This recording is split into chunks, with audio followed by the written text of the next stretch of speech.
guys, what's going on? This is me. You probably remember us from some of the old videos. This is my mom, as you know. This is my aunt. And today we're talking about Marilyn Monroe. I will let them take the rest. Thank you, buddy. Thanks, babe. Okay, hi guys. Hi there. It's just a big thank you to my little man Caleb for doing the intro on this You did a great video. job. You did a wonderful job. Yes, we are back with a True Hollywood Thursday. True Hollywood Thursdays. She did better this time. I did. It wasn't as awkward.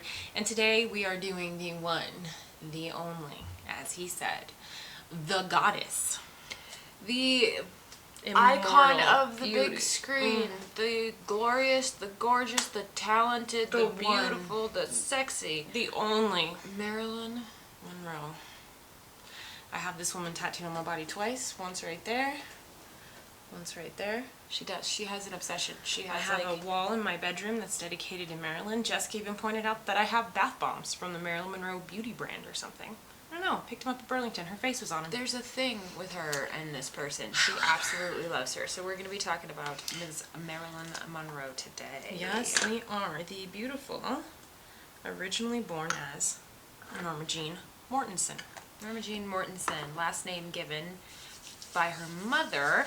Because there's really conflicting information about who her father actually Yeah, that's was. her mother's ex-husband's name, not her father, though.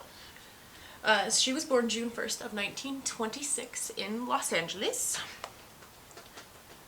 Her mother is Gladys Pearl Baker, which is why sometimes you'll hear her referred to as Norma Jean Baker. Yes. Her mother worked as a film cutter, basically, for a production house or a movie theater. I couldn't find exactly which, but she worked as a film cutter, basically the person who I think splices the movies together. And she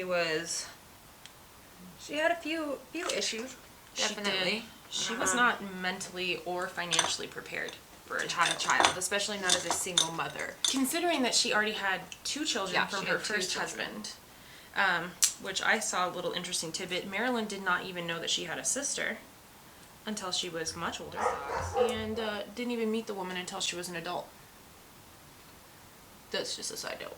Yeah. So her unpreparedness ended up with Marilyn in foster homes pretty regularly. Yes. And She tried to stay consistently in her life, though. In the she did for the beginning. first little bit. Her original foster parents were Ida and Albert Bolander, Yes, and they did want to adopt Marilyn. but by the summer of 1933, her mother felt comfortable taking Marilyn back into her care full time. Unfortunately, though, she was not, she was still not mentally stable. No. She wasn't. She was a diagnosed paranoid schizophrenic, actually. But I think Yes. that diagnosis came later. It did. When they moved back in together, they moved into a house in Hollywood with a couple by the name of George and Maud Atkinson. In January of 1934, Gladys was admitted, or committed, to a hospital, essentially a psychiatric ward, and it was the Metropolitan State Hospital, and after that point, she had very little contact with Marilyn. Yeah. Basically, throughout the rest of her life, she had very little contact with her. Or Norma. I have Norma written down on my notes because she was still Norma at this point. Yeah, She essentially became a ward of the state after that. Yes, she did. She bounced around basically, from what I read, to many different foster homes and orphanages, and couldn't really ever find anything No. permanent. And that was something that she kind of longed for. She absolutely did. But during the period of time, it was 4 years in and out of foster care. She was actually not taken in because she was in and out of foster care, but the closest thing she had in her life to a responsible adult was a lady by the name of Grace McKee Goddard. Yes. Her more so permanent home came, and she lived with the Atkinsons again for 16 months. However, she was in fact sexually abused. She was a beautiful child, but that does not excuse the fact that her foster dads were trash. Yeah, I saw that, you said Atkinson? I saw that, and then Goddard. Yeah, her husband. Because they took her in 1935, and her husband molested Marilyn as well, or Norma as well. Yes. So fucking sad. And the sad part was, is I found a quote that from her that said, it seemed like that no one wanted me. Which is just tragic, and it's just so incredibly heartbreaking. I read that, I saw a couple of things. I read when she was 16, either her foster parents decided they could not handle the chore of having a 16-year-old, so they, married her off to the next door neighbor, or when she was 16, like, still, her disgusting ass foster dad, Goddard, his company transferred him, and they couldn't take her with them. Yeah, California laws were against it, so when they got moved to West Virginia, they couldn't take her, and rather than putting her back into foster care, they came up with a solution, and that was that she could marry the next door neighbor's son, 21-year-old Jim Doherty. Doherty, yes. And, like, she said that they weren't, of their marriage, Marilyn was always saying, like, they weren't happy, but they weren't unhappy. And she was just bored, mostly. She was just bored. She wanted to be a housewife. She wanted a family. She thought she was going to get the family that she had always dreamed of. Yeah. It didn't happen. She wanted kids. He told her, no, you're too young for kids. You're barely... She was 16 at the time. You're barely not a, I guess, the age to consent or whatever was 16. Yeah. But he was just like, you're, like, barely not a child yourself. Yeah. So... it was too soon. It was just way too early for her to have kids. So... in 1944 of April, he had actually joined, he didn't join in 1944, he joined earlier, the Merchant Marines, yes. Mr. James Doherty. And he, like most men that were in the military at that time, was shipped off to the Pacific to fight in World War II. Yes, indeed. He would be gone for 2 years. 2 freaking years, man. She deployed for a year. I thought that was crazy. I did. Marilyn went to work like most wives did. Yes, indeed. At a munitions factory in Van Nuys, I think. Yes. And she had moved in with his family during that time. Yes, he was away. She moved in with his parents. But also during that time, dun dun dun, she was discovered. Yes, by a photographer whose name was David Conover. He was a military photographer, and he was there. He went to the munitions factory to take pictures. It said morale boosting photos of females working in the working in the factory. So, to send to the boys overseas. And I actually saw, I'm not sure if you watched this documentary, you probably have seen it. Where they interviewed him? Where they interviewed her ex-husband, and he said that he got a picture, like he got the magazine, and his wife was on the cover. No one believed him. No one believed him that was his wife. They didn't believe him at all. They were like, okay, sure she is. But that was his wife, guys. Like, poor guy. I wonder, what it must have been like to be the first husband of Marilyn Monroe. I don't know. That'd be pretty interesting. He had a lot of really positive things to say about her, and it sounded like he had a lot of really great memories of her. She eventually quit working at the factory. Yes. And went on to model full time. Yes. Against the wishes of her husband, which was basically like he gave her an ultimatum, me or the modeling, and she was like, bye. Bye. But he wouldn't divorce her until he got home. Yeah, so she stayed married to him for, I think, the entire time he was back. Until 1946 or something like that. Yeah, September of 1946 they got divorced. But in 1946 she had done 33 magazine covers. Jesus. No, I mean, even before. She was destined to be, She was destined to be a star. So in 1946, she was also signed to her first acting contract with 20th Century Fox. Her screen test did not go well, though. No. So she had already, at this point, essentially strained her hair and dyed it blonde. Not platinum, like the platinum we're accustomed to with her, but just blonde. Yeah. And in August of 1946 is when she officially became Marilyn Monroe.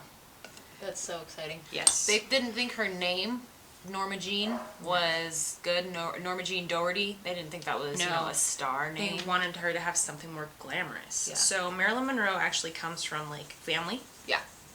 It was, her grandmother's, part of it is her grandmother's name, and I think her mom's maiden name? I think so, yeah. Her mom's maiden name was Monroe, and her grandma's middle name was Marilyn. During the first contract that she had for acting, she never actually had any acting roles. No, she really just appeared in like the background of film, like of things, and I think there was a part in a movie where she said hello, but it got cut out, basically. Like, it was one of her first movies, and it got cut out, so that was kind of devastating for her to see that this one thing that she had filmed was cut out. And, Well, her acting coaches had also said that they thought she was too shy and insecure to ever have a future as an actress. interesting. Interesting. Because that is actually one of the things that I read most about her, is that she was extremely insecure. Well, yeah, Which she is was surprising. The incredibly woman insecure. oozed confidence and sex, man. After her contract was up, she was not renewed. No, For a new contract. And she went back to modeling. But she did maintain her contacts. She had picked up quite a bit from the acting world as far as like how to maintain contacts and how to keep company with certain powerful men. Yes, she did. So she developed a sexual relationship with, his name is Joseph Schneck, and he got her a contract with Columbia Pictures in March of 1948. And that is because he was friends with a head exec named Harry Kahn over at Columbia. Interesting. So it was determined that Fox had tried to make her like the girl next door, so Columbia wanted to model her off of Rita Hayworth and make her more of a bombshell. So she only got one film, and that was the film called Ladies of the Chorus, where she played a chorus girl, essentially. And once again, September of 1948, contract not renewed. Starting to look like she was not going to have a successful career. It really was. She had a rough start, but because she was so used to essentially a childhood growing up being rejected, she took it on the chin and just kept going, man. She just kept pursuing her dreams. She did, and that included developing a relationship. It was romantic and a bit sexual with a William Morris Agency exec named Johnny Hyde. He proposed marriage, things like that. She always declined him. He was considerably older than her. He reportedly paid for her plastic surgery. She did have her chin narrowed and her tip of her nose narrowed. And breast implants, I think. Oh, interesting. I didn't know about the breast implants. And in May of 1949, she took her infamous nude photos. Oh, yeah. You know which ones I'm talking about? Yeah, everybody knows. They paid $50. She said she did it because she was broke. She did because she was broke, and when the photographer asked her if he could do it, she was like, as long as your wife can be in the room. Good for you, honey. Yeah, good for you, honey. So in 1950, she did get some bit parts in a movie called Love Happy, Take It to Tomahawk, Right Cross, and Fireball. So she was getting little bit roles. Yeah. And then she had small supporting roles in two movies that I have seen. She's seen them all, if we're being honest. All About Eve and The Asphalt Jungle. The Asphalt Jungle was like a crime thriller, which was super fun. Which really showcased her ability to, act in a serious, dramatic role. Because the Marilyn we all know and love is hailed as a comedic actress, basically. Comedic, sex symbol, blah, blah, blah. All that. In December of 1950, Mr. Johnny Hyde, her several times attempted fiance, but she always said no, got her a 7-year contract with 20th Century Fox. And he, unfortunately, passed away, heart attack, just a couple days afterwards. She was obviously devastated. Of course. But she had her contract, the big one that she wanted and the big one that she needed. So, in 1951, she was named by an Army publication that is still printed to this day, the Stars and Stripes, as Miss Cheesecake. Miss Cheesecake, I saw that. I thought that was adorable. I did too. In 1952, she was labeled as an It Girl and the best box office personality. And this was when she met and began a romantic relationship with a man by the name of Joe DiMaggio. Oh, Joe DiMaggio. He, in that time, was baseball's biggest star. She apparently didn't fully know that. And when she was speaking to a friend about going out on this date, We didn't talk about baseball. he asked, she had said that she had been on a date, and he was like, oh, with who? She was like, oh, he's super nice, he's very handsome, blah, blah, blah, blah, blah. And the friend was like, oh, who'd you go out on the date with? Can I ask the name? And she was like, yeah, Joe DiMaggio. And in the documentary, he said he about freaked out and was like, Joe DiMaggio? And she was like, yeah, you know him? And he's just like, he's American baseball's just biggest star. And she was like, well, we didn't talk about baseball. Oh, that's adorable. So she began that relationship, which was super awesome. And I think another thing after her first few movies was starting to begin with her is she was realizing she was very much so typecast. The Marilyn that we all know is, you know, the breathy, the like, the innocent, the helpless, like, oh, I need someone to save me type person. And that wasn't true. But she realized, like, that's what was selling her. And so she was very much so playing that character. She played it off the camera as well as on. But she was absolutely really, like, not into being typecast. No, she really wanted to expand. And she was actually, she had been studying, like, literature as kind of a hobby. Yeah. And, like, several people who had interacted with her, like academics and people who were known for, you know, their intellectual ability, had said she's actually extremely smart. Like, but she was playing the dumb blonde. Well, she had an image. She might not have liked it, but she knew what would sell.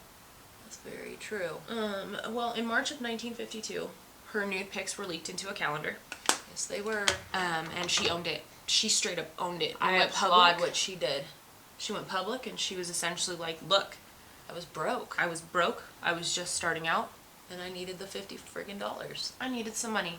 So she essentially took a nude photo scandal and turned it into this story of, like, perseverance and getting through. And she actually garnered a lot of public sympathy. Public loved it. They loved her for it. So she went on to star in a couple movies. One was called Don't Bother to Knock. Oh, that one looks good. I've not seen that one. Super good. That one, I'm sure, showcased her acting ability Well, to the fullest. Like, critics kind of panned it. They said it was too early in her career for her to take on a role like that. But I've seen parts of it. I don't know that I've actually seen that movie. It didn't look familiar based off what I saw, which is kind of crazy, which means I need to go out and watch it. Yeah. There was a scene where she's a deranged babysitter, and she was essentially threatening to kill the kid. Yeah. She was like, what if you had a little dolly, and that little dolly was watching, and you knew that little dolly was going to tell on you and tell people what it is you do? Wouldn't you want to end the dolly? And I'm like, oh my god, she's threatening to kill a baby. Yeah. Well, after that, It looks so good. It does look super good. I want to see it. So she was continued to typecast as a dumb blonde who had no idea the chaos of her sex appeal, essentially. Yeah. But this is also when she started getting a reputation on set. She was described as very difficult on set. She was always late. She didn't know her lines. Some days she just wouldn't show up. So a lot of people found her difficult to work with. But Yes. at this point, she was also dealing with insomnia and anxiety. And this is when she started taking barbiturates and amphetamines to help her deal with that. Yes, actually, and the side note I want to throw out there, because one of the documentaries I watched, it featured one of her friends from that time, a fellow actress. She said that Marilyn's played out to be like a drug addict, essentially. Like, everybody talks about her like she's a drug addict. But the thing that they don't talk about is that the studio gave us that stuff. Everyone was on it. You couldn't sleep, have something to sleep. You can't wake up, here's something to help you wake up. Exactly. Everybody was on it. And there was no thought of side effects. There was no thought of prescription. It was no just, thought of addiction. they gave you what you needed to do to go to sleep and wake up. Yep. So Marilyn is drug addict, but everyone was doing them. Like, it wasn't Yeah, a thought. it was Like, normal. it was just normal. It wasn't out of the ordinary Nope. for her to be on those. So for her to be painted as a drug addict kind of sucks. But Yes. I get it. That's why people do it, because of, you know, eventually what happened.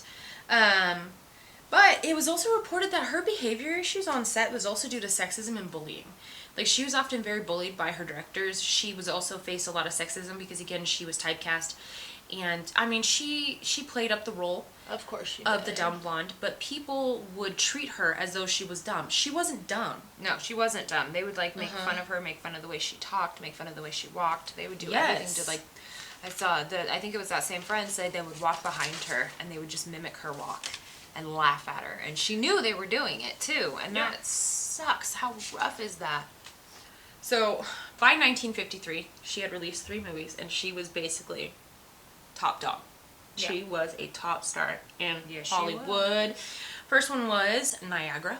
Niagara is very famous for one particular scene, but she played a femme fatale who plotted to murder her husband. Cheers. Now, this... I mean, don't murder your husband. No, don't kill your husbands. It's not worth it, guys. This movie also helped create her signature makeup look, which is the dark arched brow, the pale skin, the red, just like luscious lips, and of course, the beauty mark. Now, the reason why this movie is very famous is because this is essentially considered her most overtly sexual film. There were scenes where all she was covered in was a sheet or a towel. People protested. Oh my God, they protested. There was a 30-second scene of her just walking, and it's just shot from behind of her walking, and her hips are swaying and moving. And of course, Marilyn had that beautiful body, a beautiful figure. So, you know, that's the scene they wanted. That's the shot they got. It was... And so it was super protested by like women's groups and things like that. Like people just did not want that film to come out. They were very anti that film. But guess what? That bitch went on to gross $6 million.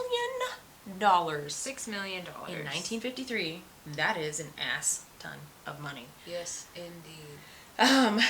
Joan Crawford even got in on this shenanigans after she saw Marilyn in a gold lame dress. At an awards ceremony, I believe, and Miss Joan Crawford, is she the one that, like, they made the movie? More wire hangers. Did she play her, or is she her? No, she played her.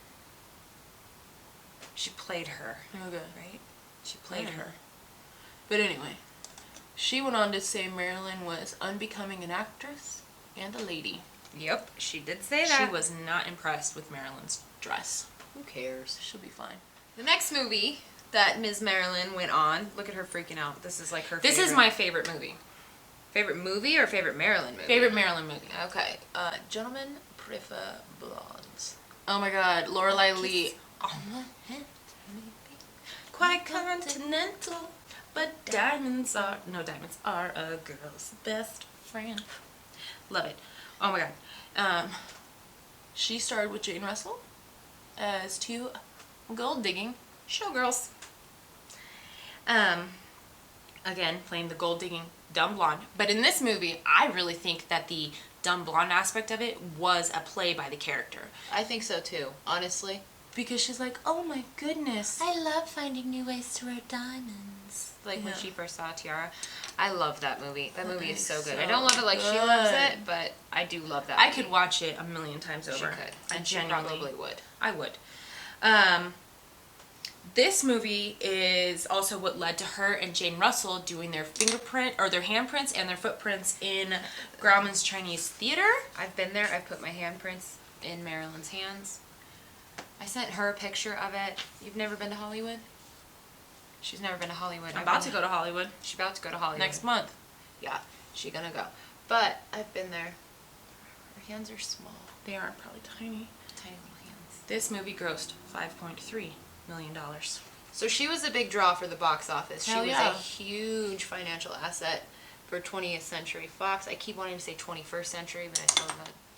In December of 1953, she had a little honor. I don't know if at the time, I'm sure she was honored by it, but I'm sure like housewives all over the world in the 1950s freaked the hell out because she was the first cover and the first centerfold for the very first edition of Playboy. Hugh Hefner was quoted as saying she was the obvious first choice. There was no one else. He bought the rights to her nude photo shoot for the calendar, so she did not pose for Playboy. She did not pose. But it just made sense to make her the very first cover girl. That year is when she got really tired of being typecasted. Yes. So she actually went on to start refusing to take roles. Girl, I admire her. I'm so sorry. Like, she I admire her too. is Of course, perhaps I love her. the She's my what best. most people assume about her is like the blonde, the ditzy bimbo, essentially. No. But this girl was all about, like, she was all about female rights. She was all about civil rights. She was so strong and so smart and so powerful. Yeah. Like, I just, like, I don't know. I admire her. I think that she is just fantastic. Continue. I'm sorry. I just had to chime in with that because I didn't know a lot of this stuff until recently. So she got into a lot of trouble because she was starting to refuse to take roles. She got suspended in January of 1954 because she refused to take a role. They even went so far as to find an actress that looked similar. And obviously no one is as beautiful as Marilyn. No. Please. Try me, bitch. Sorry, I get super passionate. Anyway, to kind of show her we can replace you. But she wasn't stupid. So they suspended her in 1954, and that was January 4th. And so January 14th, 10 days later, she went on to marry Joe DiMaggio in San Francisco. And she hopped on a little plane and went to Japan for her honeymoon because she was like, yeah, no, I'm not doing it. Bye. Yeah. So happy for her. She's so beautiful. It was pretty early into the honeymoon, them getting off of the plane, that I think Joe DiMaggio was actually finally hit by the reality of who he had married. Yeah. Because they were greeted... Japan loves baseball, but they were greeted by thousands of screaming people for Marilyn. Yeah. And There's video of them in the yeah, airport. descending from the plane and just people all around them screaming. So he was really hit by, holy shit, like, this is insane. And while they were on their honeymoon is when she actually, that famous video of her singing "Diamonds Are Our Girl's Best Friend" to the troops. She traveled to Korea to entertain the troops. And they said... 60,000 Marines. 60,000. 60,000 Marines. And that was when she fully understood the power that was being Marilyn Monroe, is what it was that she said. So this is kind of like super early on where they started saying that there might have been some tension already forming in the marriage just because he wanted nothing to do with show business. Yeah, he didn't understand it. He didn't like it. But I mean, you're a famous baseball player, dude. Like, yeah, but like he would like not go to award ceremonies with her. He'd sit outside in the car and let her go in by herself, or he'd go across the street to a hotel or something like that and hang out waiting for her. Yeah. But he wouldn't do it. But in February of 1954, after she returned home, she and the studio reached a settlement, which included signing on for a little movie called The 7-Year Itch, where she was supposed to receive a $100,000 bonus. This was a big deal for a female actress at the time, but she was Marilyn Monroe. So, what's the problem, people? exactly. And then a promise to renegotiate her contract. Yes. Once it was officially time. While waiting to film The 7-Year Itch, she did film The River of No Return. This was a chance for her to be more so than just a dumb blonde. It was popular with audiences, but it wasn't like, critically, they weren't a fan. They weren't a fan of her acting. They said she looked uncomfortable, stuff like that. It was just kind of deemed as like a Z-grade cowboy flick. Oh yeah, very cheesy shots of her in like a raft. Well, I think those are cheesy to us now, but I don't know if they were cheesy to them. Probably not to them. But like there was a story about her and her co-star. He was talking about how caring she was as a person. When they were filming the scenes on the raft, and there was this person, basically his entire job was to spray them with water with a high-powered hose. And Marilyn made them stop filming because she thought he looked cold, and she wanted them to switch him out for somebody who was warm. Oh. So she was just like, no, he looks really cold. We need to stop until... She's just a sweet She lady. just cared. She was just a very sweet... She's just a sweet lady. person. And I guess that takes us to The 7-Year Itch. Such a good movie! Such a good movie. No, She actually plays the unnamed neighbor. She was never actually given a name in the movie. But so essentially she is the gorgeous neighbor of a married man, and the 7-year itch is that whole thing where after 7 years of marriage, they start to get the itch where maybe this is not what they want to be doing with their lives. Yeah, it's the whole myth. I actually have somebody in my office who believes that that's real. So that also included the most famous... I would still argue one of the most famous movie scenes of all time. You can all picture it in your head, right? She's in the white halter dress, she's standing over the subway grate, and she's pushing that dress down as the subway comes flying through, and the steam in the air just flings her dress up. Yes. Now, this apparently caused a huge, huge spectacle. Well, what I saw was that she went and she did the scene and realized that her panties were see-through. Yeah. So she went back and she put, especially with the lights, she was wearing white underwear, and with the lights you could see everything.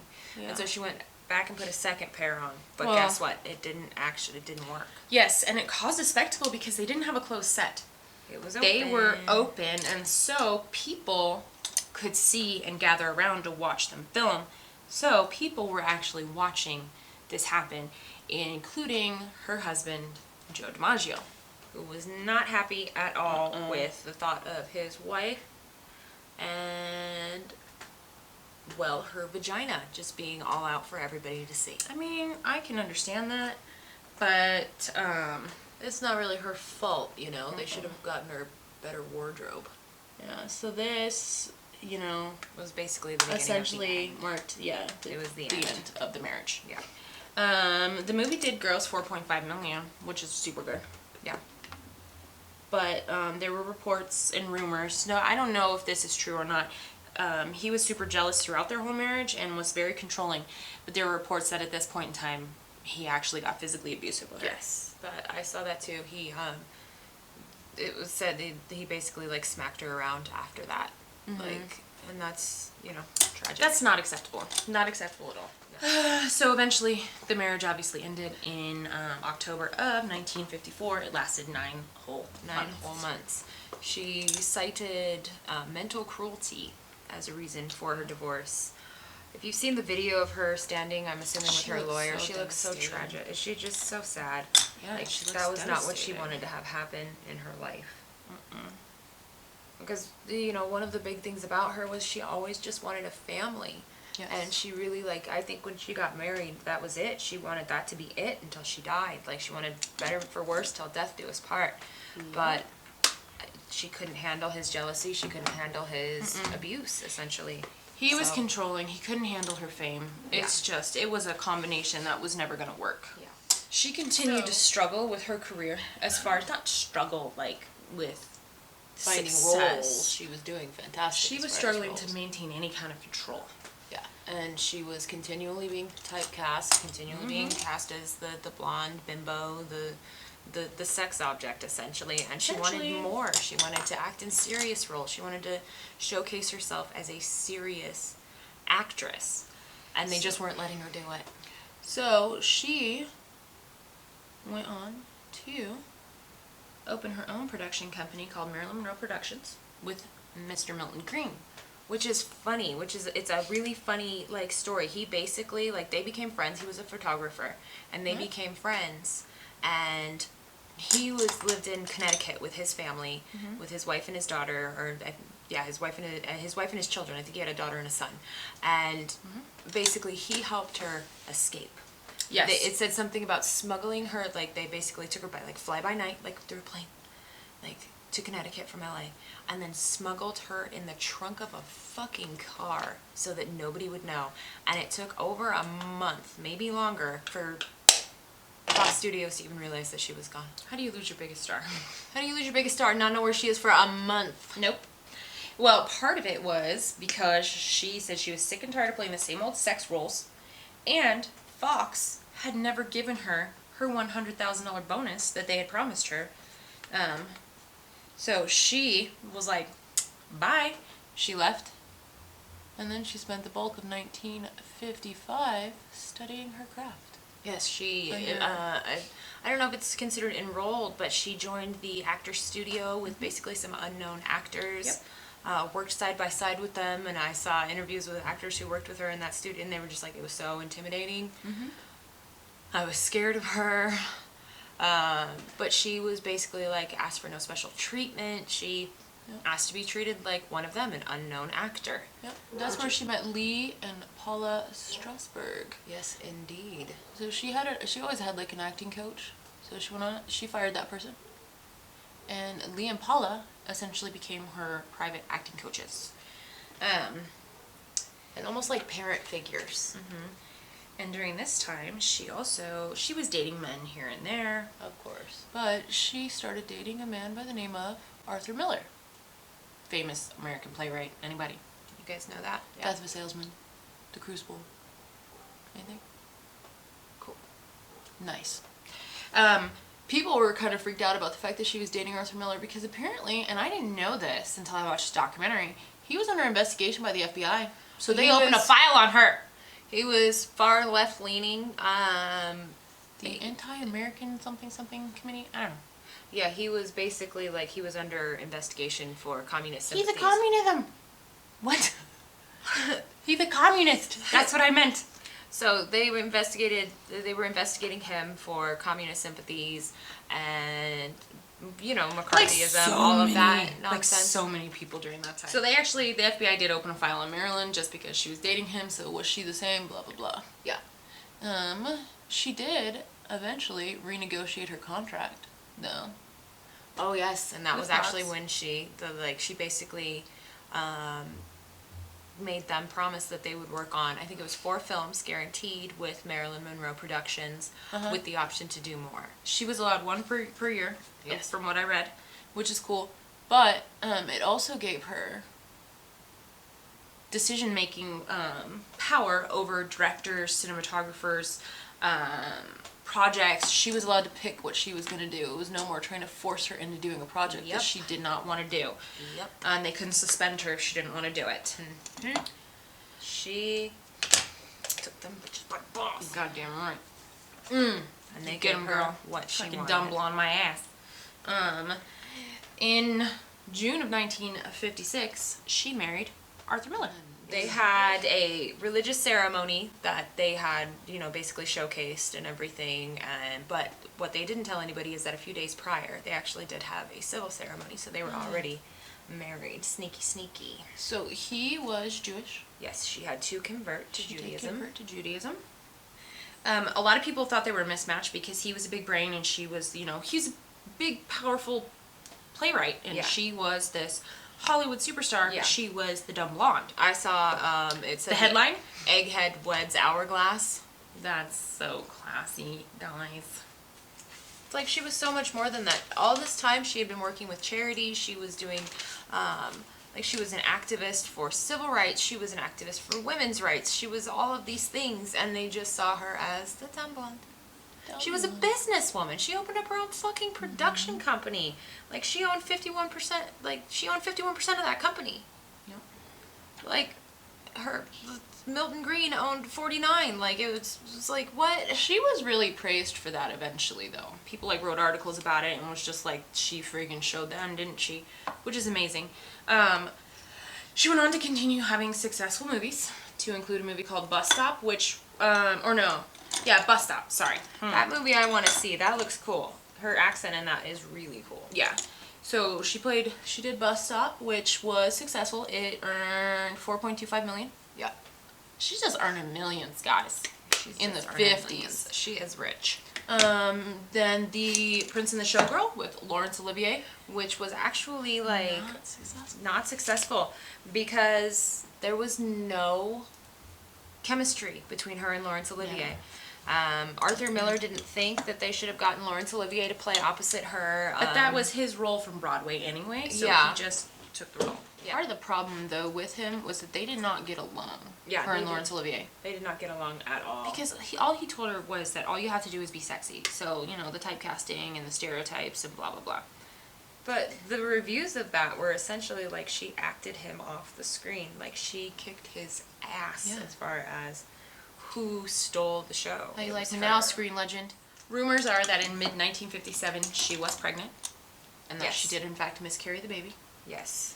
I believe this was her second miscarriage. I didn't have a date on the first. The So she first suffered with like endometriosis and stuff like that. So she constantly dealt with these issues. Yeah, she definitely dealt with those issues. She suffered 2 miscarriages over the course of her marriage, which was just truly devastating for her. Yeah, it's rough. I can only imagine what that would be like. She did take a break, though, from acting.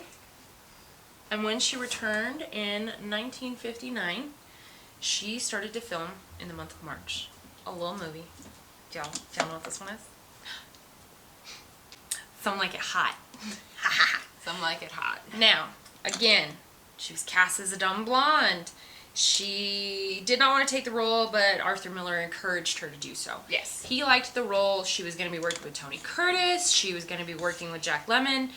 Huge actors. Huge actors. So they wanted her. He wanted her in it. And she was guaranteed 10% profits from the film. Now, she was very difficult on set, as per usual. What do you want? I saw that her co-stars weren't exactly her biggest fan. No, because she was late. she was She constantly late. was not remembering her lines. Tony Curtis is quoted as saying that kissing her was like kissing Hitler. Whatever that means. So, Mom, what is your favorite Marilyn Monroe movie or song? Same question for you, Auntie. My favorite Marilyn Monroe movie is Gentlemen Prefer Blondes.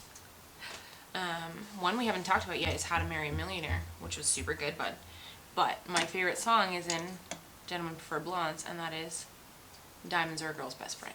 I am not nearly as big a Marilyn Monroe fan as your mother, so I don't actually really have one, but a movie, but I do really enjoy Diamonds Are a Girl's Best Friend. Okay. All right, Yeah, buddy. same ones. Hopefully that answered your question. But this film was eventually voted by like the BBC and other publications and organizations as one of the best films ever made.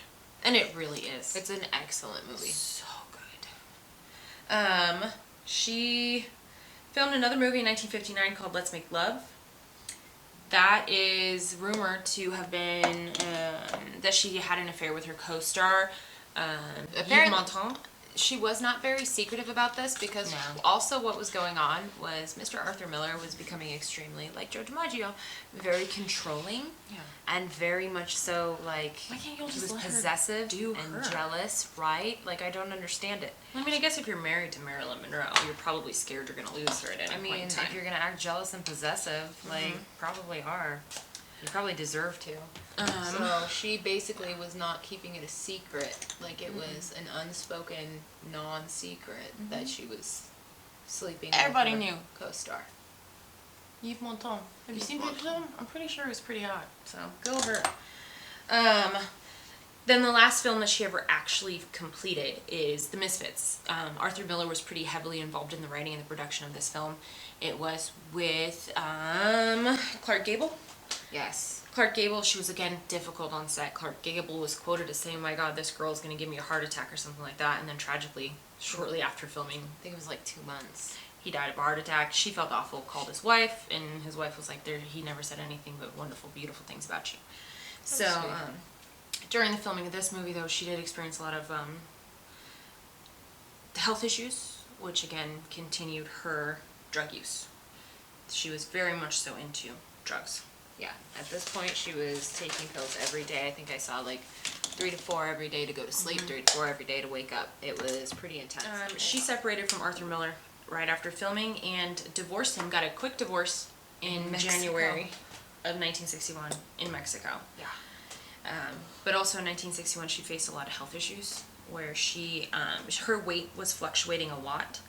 And that was obviously, you know, again, times haven't changed. People still concerned about what celebrities weigh just as much, and they were just as much then as they are now. It's none of your fucking business. None of your fucking business. Who fucking cares? People gain weight. It doesn't matter. 4 weeks. She spent 4 weeks in a psychiatric ward for depression. And the one person who actually came to her rescue was Mr. Joe DiMaggio. He never stopped loving her. He never did. And so I have a hard time with that just because, you know, the rumors of him being abusive, but we'll talk about that in a bit. She did go on to date Frank Sinatra for about 6 months. Good for her. Gorgeous man. Oh my God.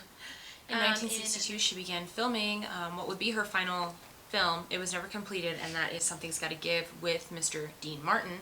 She played a woman who had been stranded on an island with for 5 years, I think, is how long she was gone.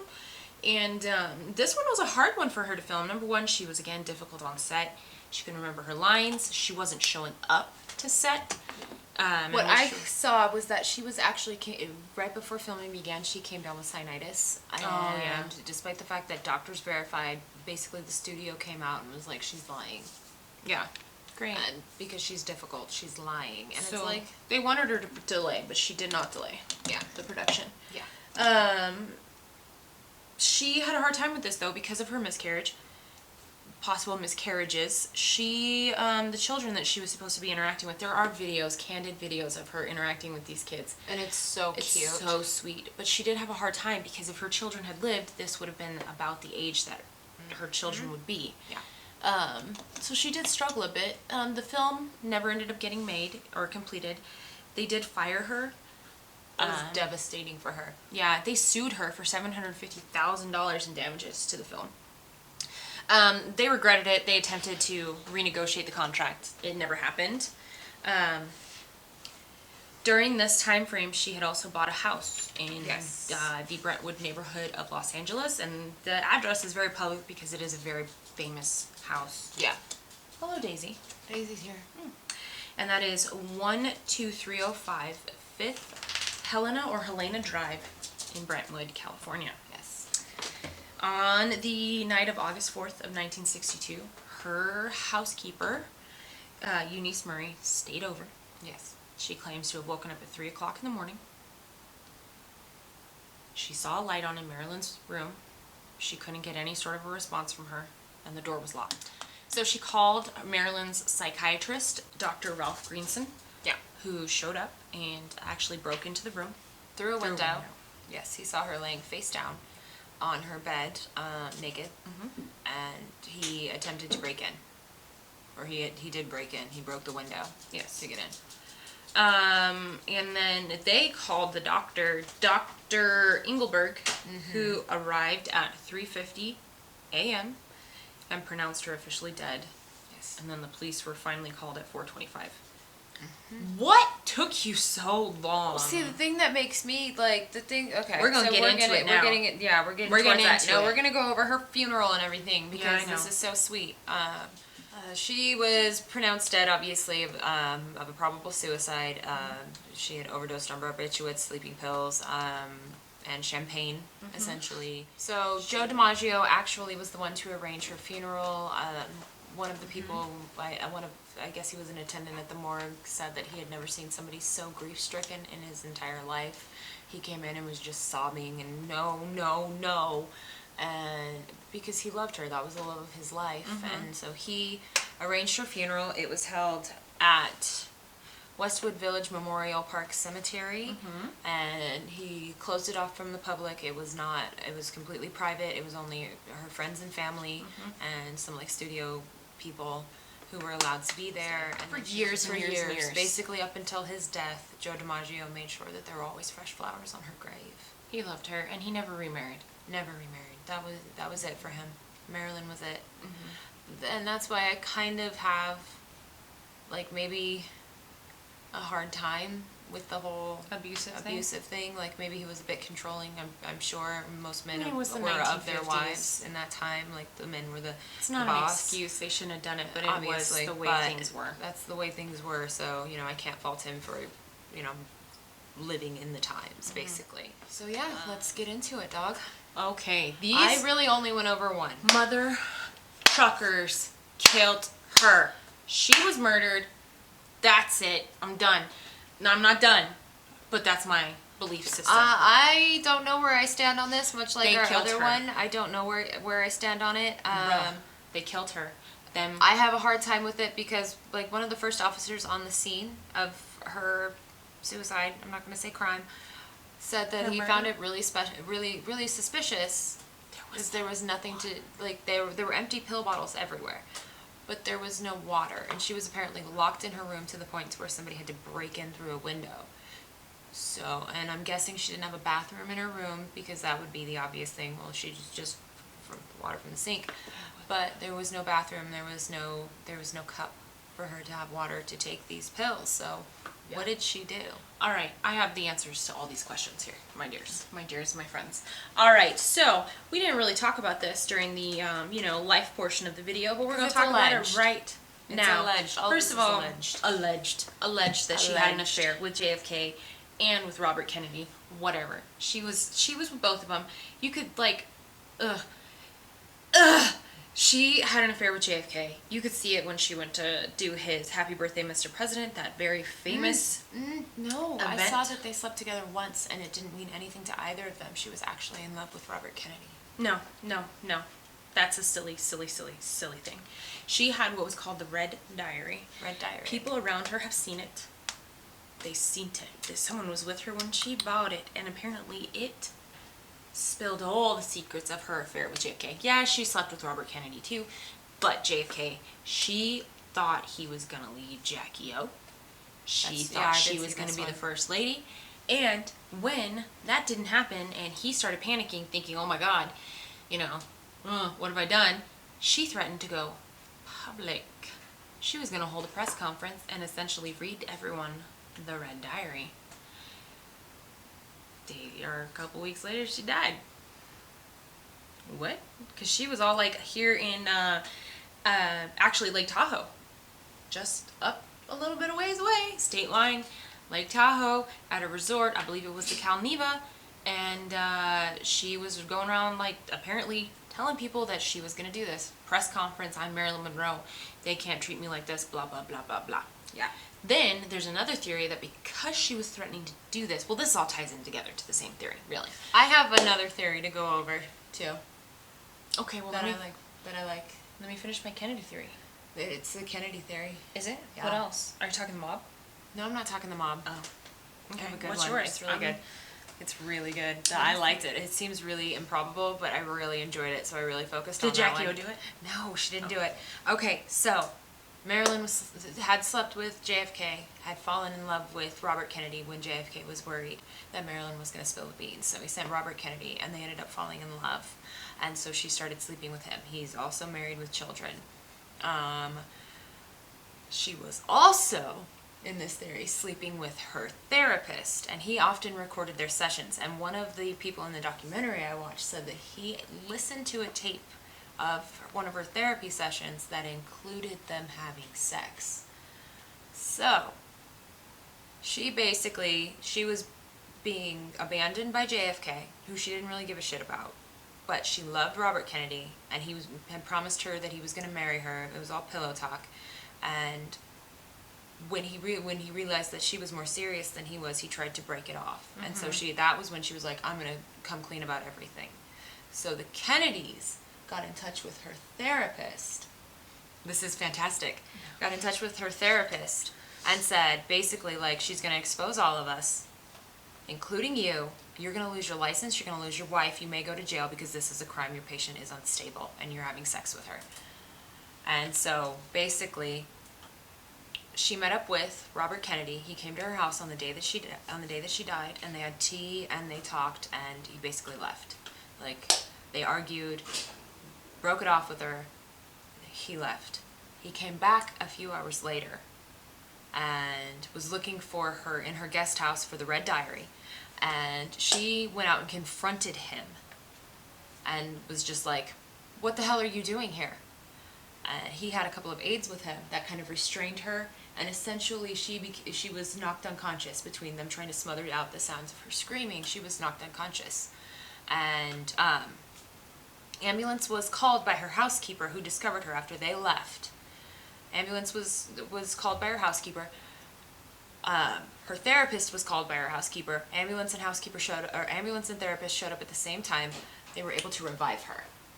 They got her like moaning basically, and her therapist was like, no, stop, I got it. Went into his doctor bag, took out a large hypodermic needle. The ambulance driver said that he thought it was adrenaline that he was going to do. He basically took this medication, found Marilyn's bone, pressed down really hard on it, broke her rib, and then slammed it into her heart and injected her, and then she died. That one's pretty crazy. But the best part about it is, too, because they say that that's how she got the barbiturates, and that's why the cover up with the pill bottles is because a friend of hers had said she was on the phone with her asking her, do you have any I can come and get? I'm out. So Marilyn had no pills. Where'd she get the pills from, guys? Well, that, and just to kind of, the man who performed the autopsy, not the actual coroner, but the man who actually performed the autopsy said that there was no visible sign in her stomach that she had taken any pills. And Robert Kennedy, who denied he was in LA at the time, was actually pulled over by a cop. Speeding away. Okay, so I believe he was involved. I believe he was involved. I don't think JFK had direct interaction, but I believe because his brother was the Attorney General, Robert Kennedy, Attorney General of the United States, right? Highest ranking lawman in the United States, right? Crazy. Word. Agreed with the mob to stop pursuing them if they would take care of Marilyn. So, what happened? What happened? I honestly like mine. I mean, I know it's super crazy. Like, that's absolutely 100,000,000% like improbable. I feel like they would have absolute records, but that's the one that I delved into because that one was just so outlandish. I was like, yes. So some people are crazy. All right, so, in my opinion, Marilyn Monroe was murdered. I think she was murdered. I believe she was murdered. And, She was on the verge of signing a new contract. She had so many She was projects. probably going to marry Joe DiMaggio again. Yeah. She had plans. She had discussed with him a reconciliation. That was one of the things, because when he was there helping her during all of her health issues, they talked about a reconciliation. Like, I think she was probably murdered. I think she maybe did have sort of like a fling with both the Kennedy boys and maybe picked up something that she wasn't supposed to have heard during one of these little instances. Maybe one of them got a little too loose lips in their post-coital bliss or whatever, and she heard something and they knew they had to off her. And they got rid of her, and she was willing to expose it because, she had shit on them, man. She had them. They weren't just going to throw her away like trash either. But yeah, I honestly believe that she was killed. I don't understand how you can take a ton of pills with no water. Me either. That is so hard. And the doctor, the therapist, was in on it. That we know for sure, because broken glass was found outside her window. Outside. Very little inside. If you're breaking in, we've all seen CSI. The glass is going in. A little bit will be on the outside. Mother trucking. Kill her. Kill her! And the main investigator that was put on the case, was initially like very suspicious. He thought that it was staged. The laying her down on her chest thing, on her stomach, on her bed, was to make the blood pool. What is that called? Lividity. Yeah, to cover the bruise from her broken rib. If her doctor did in fact stab her in the heart, which, you know what, it's so crazy, it might be true. But he thought that it was very staged. When you overdose on any kind of drugs, you basically your legs and your arms like all have spasms, and they get all contorted and like, and she was totally, and you just throw up. Yeah, and her body was essentially just in a... Her maid was washing her sheets. Weird. Weird. The end of this, regardless of what happened or why, we lost one of our biggest stars. Who is still an icon to this day. Completely still an icon. Try to walk through any shopping mall, any store, without seeing something related to Marilyn Monroe. Yeah, everybody knows her. Impact is still here. Her legacy lives on. I have, like I said, 2 tattoos of her. I will probably get more. I adore her. I love her. So yeah. So this video was a no-brainer for me. Had to do it. Didn't matter how long it was going to be. I wanted to do this video. Absolutely. For so long. Yeah, this was a really important one for her, and I like Marilyn Monroe too, and I think it was really tragic that she died so young, so beautiful. She was kind of reclaiming her career, reclaiming her life. Yeah. She had lost weight. She was proud of that. Yeah, she had gotten herself back into shape. She had so many plans. She had just done her first photo shoot with Vogue, which was actually came out after she had passed, entitled The Last Sitting. So hopefully you guys enjoyed this video. I know I did. I enjoyed the hell out of researching about her. I didn't know anything about her. So, except for that she's perfection. If you did, please feel free to give this video a thumbs up.